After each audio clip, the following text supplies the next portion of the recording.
Before we get too far into things, I want to thank our sponsor, Earpiece, who is helping us out with this video. We really appreciate it. We all use the product. They're super comfortable. I really like them. They're my favorite earplugs, so check them out, guys.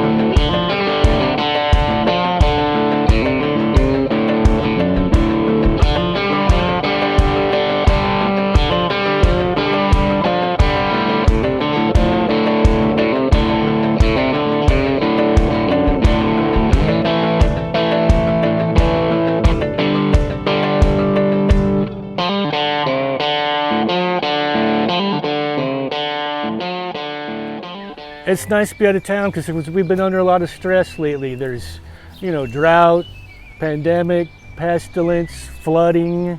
Not that much flooding lately, but not around here. What could possibly go wrong next? So we came to the earthquake capital of the world, which is what Parkfield claims to be. They don't have big earthquakes here, but they have little ones all the time, which makes it better. We're right on top of California's 2 tectonic plates that determine whether we'll eventually slide in the ocean or not. Right behind us is the San Andreas Fault. It actually has a nice little creek running through it. I was surprised. Quite pleasant, Maybe we could catch a trout or Maybe. something. I don't know if With there's our any hands. fish in there.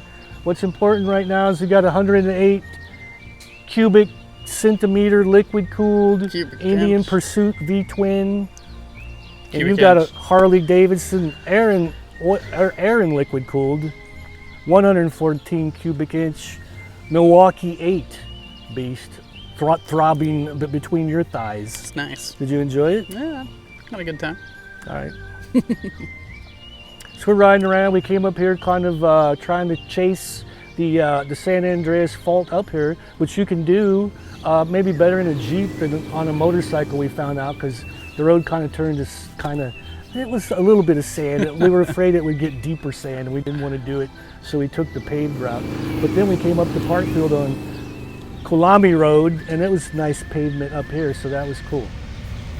We're gonna go up to Hollister. We may stage a riot, because that's the scene of the wild one, the Marlon Brando famous thing.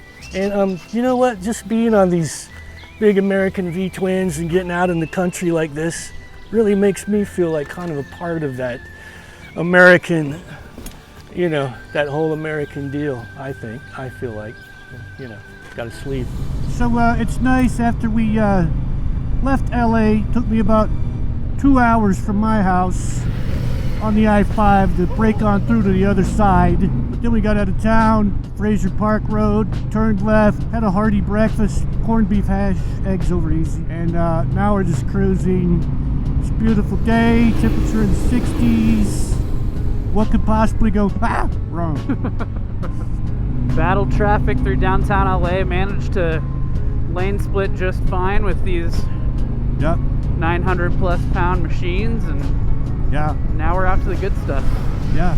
In fact, you know what I was thinking as I was coming along, I didn't see that many other motorcycles this morning, but most of the ones I always see are big FL Harleys, just like this one. People really enjoy not just getting out on the open road like we're doing, but a lot of guys ride them to work every day, I guess. Yeah. You've also got all that low end torque to kind of scoot in and out of ways when the gap opens up, and not to mention you have room for all your shoes. I guess that's why you see so many happy old couples riding around on bikes like this. My wife and I did a 200-mile trip on the Harley, and she was pretty stoked with that back seat. Anyway, we should have brought the Pan America and maybe an FTR, huh? That might have been better. Slightly less weight. Yeah. When I looked on the maps, it looked like it was paved all the way up here, but not so much really. It's more like Not so much. The corduroy dirt interspersed with sand that always gives me a tight grip when I'm riding a 900-pound touring bike. This is how it was supposed to be all the way up to Highway 58. You can have an adventure on any bike. You don't need to have You a 10 inches of suspension travel and knobby tires. Sometimes all you need's over 900 pounds. Keep you. Starting to feel a little bit adventurous. Yeah. So yeah, we're on the Highway 101 north. It was named after the country western band, and we're gonna head up, take the 198 east over to 25 north, which is a beautiful, saucy little 2-lane road that will take us to Hollister, scene of the famous riot that I don't think ever really happened, but it was made into a movie, so you know, it's fun. Vineyards as far as the eye can see, all kinds of wineries up here. Unfortunately, you never should drink and drive, or drink and ride either. But with these babies, you can buy a couple of cases and pack them in the trunk to take home. And though we were talking about this being the whole lot of shaking going on kind of tour, these bikes, you might see the engine shake a little bit at idle, but once they're going down the road, they're just perfectly serene and smooth, and just the faintest rumble that lets you know you're riding a motorcycle. The Harley's engine is under square, the bore is smaller than the stroke. It feels like its crankshaft is giant steam locomotive wheels going along. Challenger, the Pursuit, the bore and stroke of a big block 427 Chevrolet with a 4.25 inch bore and a like 3.79 inch stroke. So that's why it revs up. I think its tachometer turns red at 6,500, and it's 110 horsepower when it gets all the way up there. Hey, let's do that 60-mile-an-hour roll-on thing to just see how these things compare in roll-on power, you think? Let's do it. You ready? Yep. 1, 2, 3, oh! Oh, looks like you're pulling away from me a little bit. Oh, looks like you're pulling away from me a lot. It looks like, come back, don't leave me. I love you, come back. Hollister, as you know, was supposedly the scene of where two biker gangs clashed in 1947 or something. Or I don't know if two biker gangs even clashed, but a Life magazine photographer shot a picture of a guy sitting on his Harley, parked at the curb in Hollister. He looked like a little bit inebriated with a bunch of empty bottles around his wheels. But anyway, that inspired a short story by a guy that ran in Harper's magazine later, which inspired Hollywood to make The Wild One with Marlon Brando. I believe the scene of the famous Life magazine photo was right around here somewhere, but 80 years later, I doubt anybody remembers those times when we besmirched ourselves. Is it to the left here or straight? I'm gonna go straight. We'll see if we can find it. Yeah, I think it's down here, but I could be wrong. What? That never happens. Yeah, I don't know if this is where it actually went down, but hey, there's a nice mural. Including Wino Willie, the president of the Booze Fighters. There you go. Tell you what, man, I'm really starting to feel this biker thing riding around on these bikes now that we're in Hollister, where it all came down and all. Making you feel like a wild one? Starting to feel kind of like a wild one a little bit. Feeling a little bit frisky, you know what I mean? Yeah. Of course, you remember what the famous line from The Wild One was, don't you? How could I forget? What are you rebelling against anyway, Johnny? You know, now that you mention it, I'm feeling pretty content lately. I mean, being out on these bikes up here and, out in the atmosphere in Hollister, living the dream like our ancestors did before us. Not really, I feel pretty good.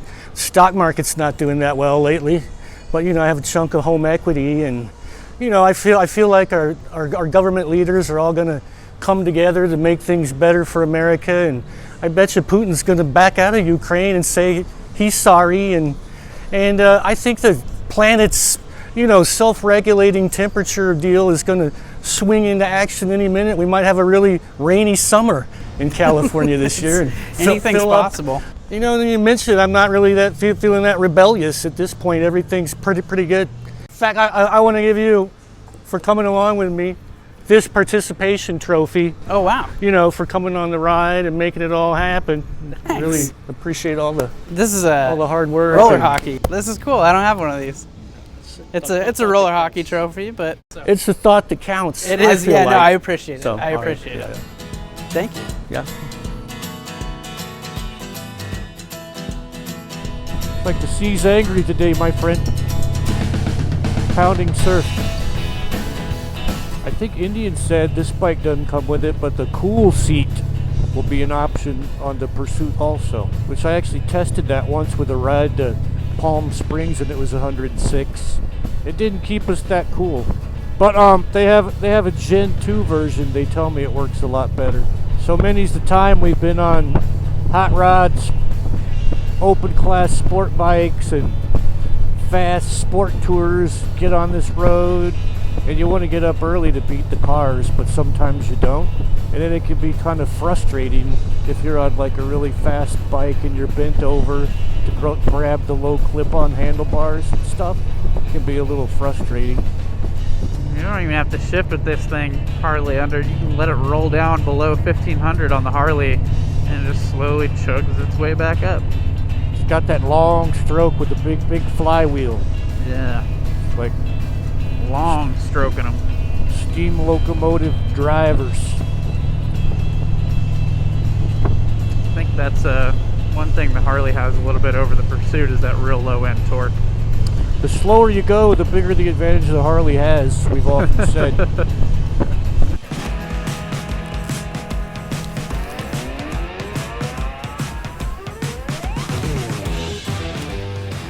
You know, these bikes make you feel pretty badass.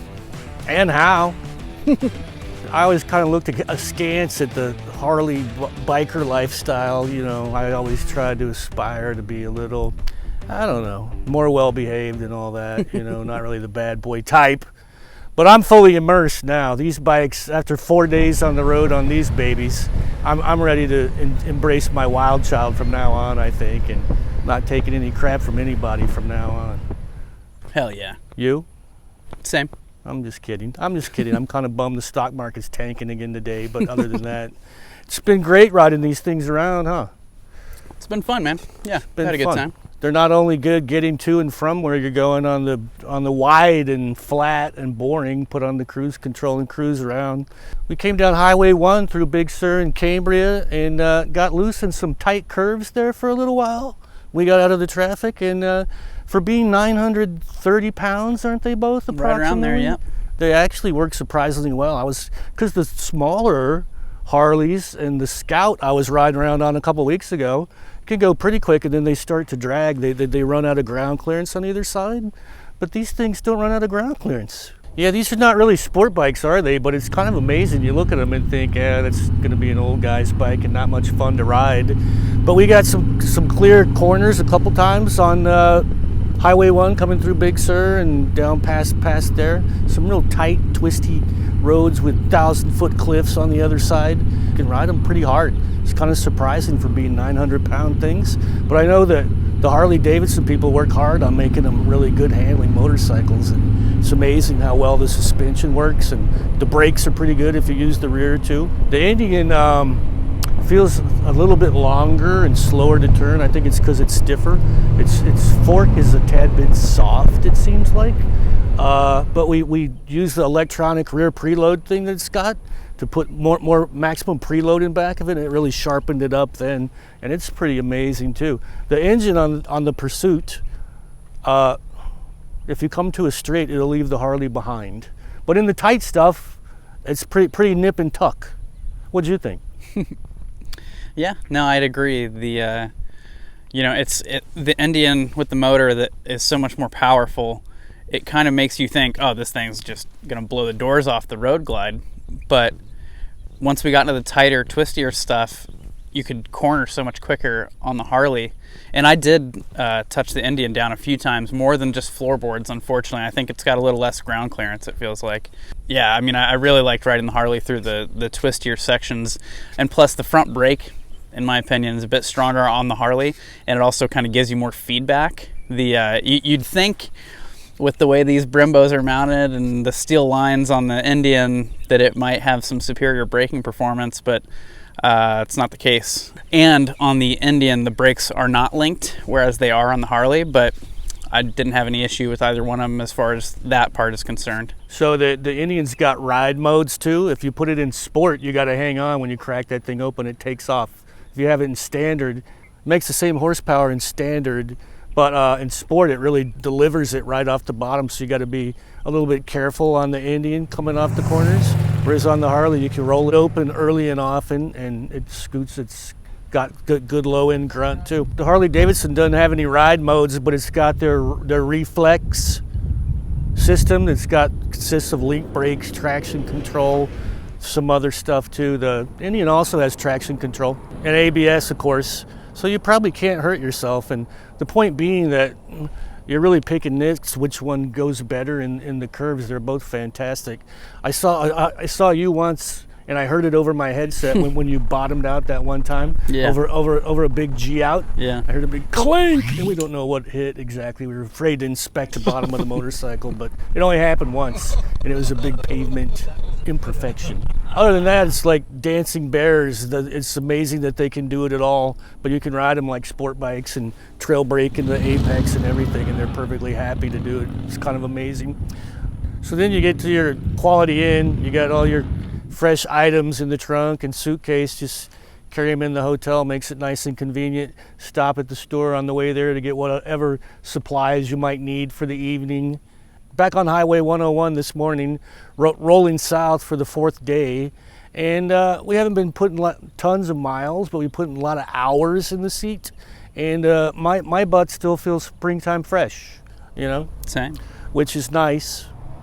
I think I still prefer the slightly more compact ergonomics of the Harley, but it's a tiny thing, and you could certainly modify either one to fit your personal anatomy perfectly.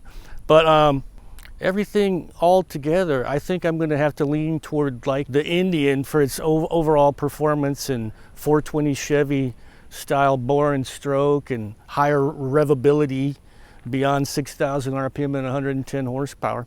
I think I'd have to take the Indian if I had $33,000 to buy one of these with. You?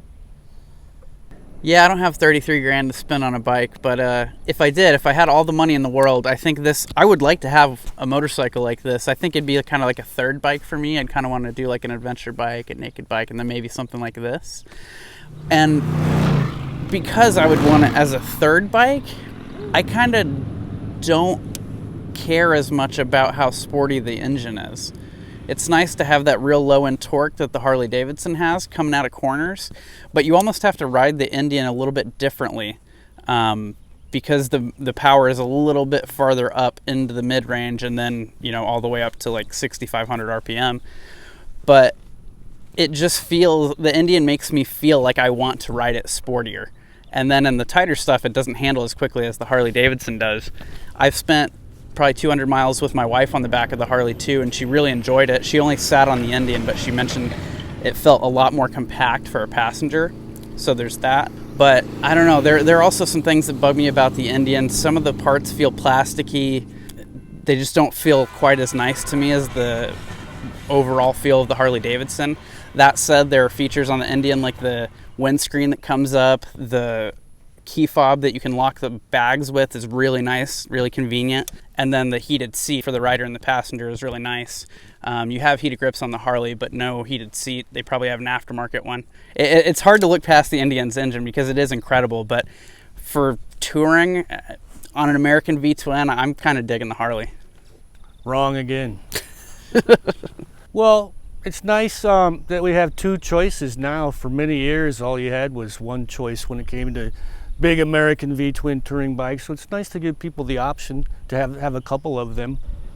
The other options, we tested the Challenger, the bagger version of this a few years ago against the Road Glide bagger without the top box. And according to our weights, the Indian Pursuit weighs like almost 100 pounds more than the Challenger did, just from adding the trunk and the back seat, and I guess they had to sturdy up the subframe more. Maybe electronic suspension too? Yeah, maybe the electronic suspension adds some weight. And the Harley gained like 80 pounds also. About the only time I feel the extra weight though is when I'm trying to pick the bike up off the side stand. If I had a person over 120 pounds on back, I probably couldn't do it.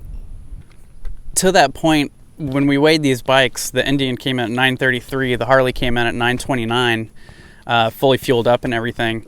But pulling the bike off the side stand, the lighter Harley feels a lot heavier. And I mean, their side stand, the way they do their side stand, that's a whole other complaint that I'll make every time. But yeah, somehow the Indian just feels really well balanced, and it kind of carries its weight a little bit better until you get into those tight corners we were talking about. Then you can feel how big and long the thing is. But yeah, I don't know, pushing them around, moving them around, just pulling it off the kickstand, the Indian somehow feels a lot lighter, even though it's 4 pounds heavier. And they both have these big, really nice displays on them. I think the Indian's maybe 7-inch, and the Harley's is like 6.5. The Harley has a nice Corning glass. It looks really nice.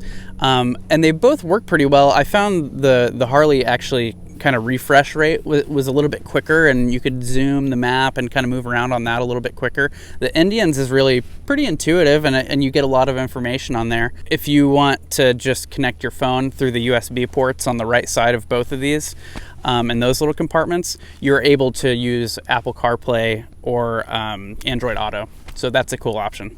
I think they both have a 12-volt outlet in the trunk too, so you can charge up other items while you're cruising down the road. Yeah. Which is nice because you carry a lot of electronic stuff now. These days. Yeah, we've got equipment. We've got the plugs, the 12-volt plugs in the trunk, and the Indian actually has lights on the top, so that kind of helps, you know, if you're on the side of the road at night. And the CVO, basically the CVO Electric Glide that I rode across the country a few years ago, also had lights in its trunk, but the Road Glide does not, so you'll have to, you know, use a flashlight or something if you're stranded. It's probably in the accessory department, I bet, for Maybe. Not too much money. Anyway, who knew we were born to be wild? We almost exploded into space, but we didn't. We climbed so high we almost saw the sky. How's it go? I don't think we need to do the whole song. All right, we don't I think have to you do got the whole good song. parts. We don't want to get into any copyright issues with our with our thing here. So I guess we wrap it up. You got anything else? He doesn't have anything else.